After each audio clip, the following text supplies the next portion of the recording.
Russell. And for the last little while, I've been a model, actually for 10 years. And I feel like there's an uncomfortable tension in the room right now because I should not have worn this dress. So luckily, I brought an outfit change.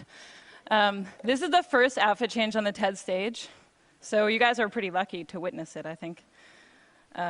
If some of the women were really horrified when I came out, you don't have to tell me now, but I'll find out later on Twitter.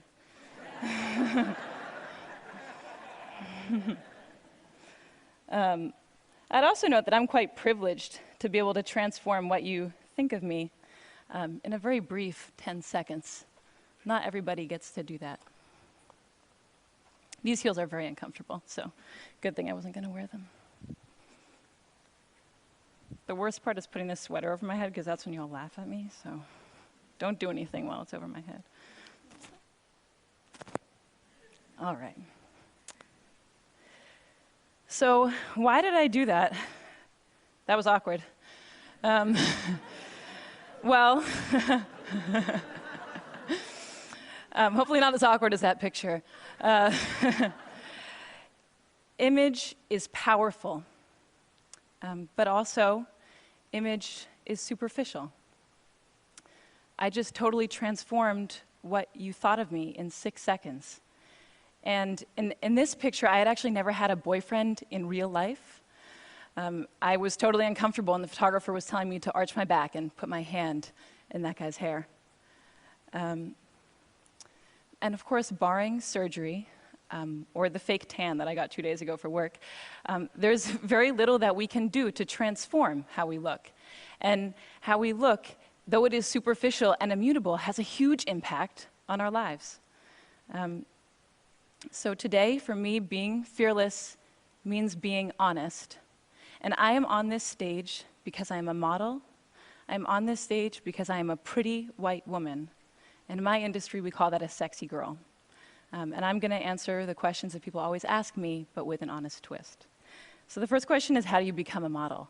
And I always just say, oh, I was scouted, but that means nothing. The real way that I became a model is I won a genetic lottery, and I am the recipient of a legacy. And maybe you're wondering, what is a legacy? Well, for the past few centuries, we have defined beauty not just as health and youth and symmetry that we're biologically programmed to admire, but also as tall, slender figures and femininity and white skin. And this is a legacy that was built for me, and it's a legacy that I've been cashing out on. And I know there are people in the audience who are skeptical at this point, and maybe there are some fashionistas who are like, wait, Naomi, Tyra, Joan Smalls, Lou Wen, and first, I commend you on your model knowledge, very impressive.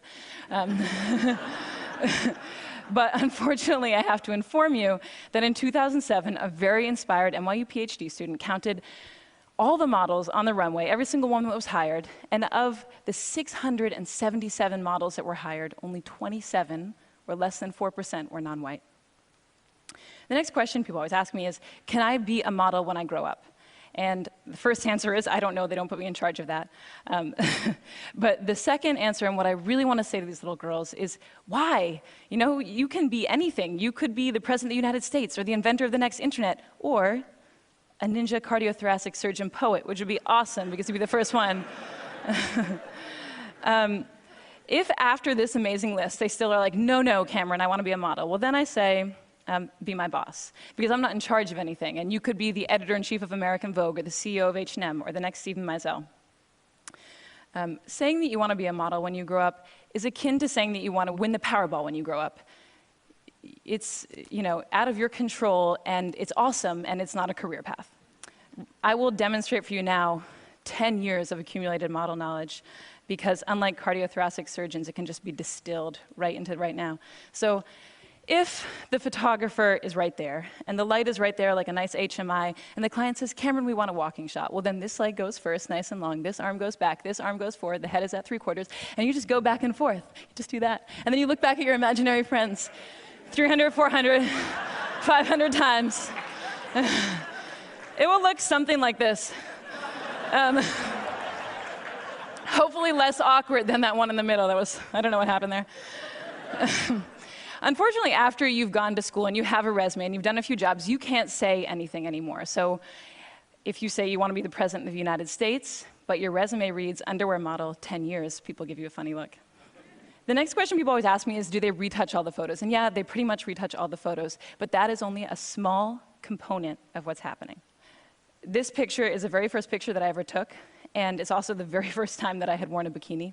And I didn't even have my period yet. I know we're getting personal, but you know, I was a young girl. This is what I looked like with my grandma just a few months earlier. Here's me on the same day as this shoot. My friend got to come with me. Here's me at a slumber party a few days before I shot French Vogue. Here's me on the soccer team and in V Magazine. And here's me today. And I hope what you're seeing is that these pictures are not pictures of me, they are constructions. And they are constructions by a group of professionals, by hairstylists and makeup artists and photographers and stylists and all of their assistants and pre-production and post-production. And they build this, that's not me. Okay, so the next question people always ask me is, do you get free stuff? I do have too many 8-inch heels, which I never get to wear, except for earlier.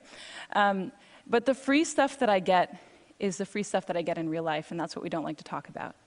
I grew up in Cambridge, and one time I went into a store and I forgot my money and they gave me the dress for free.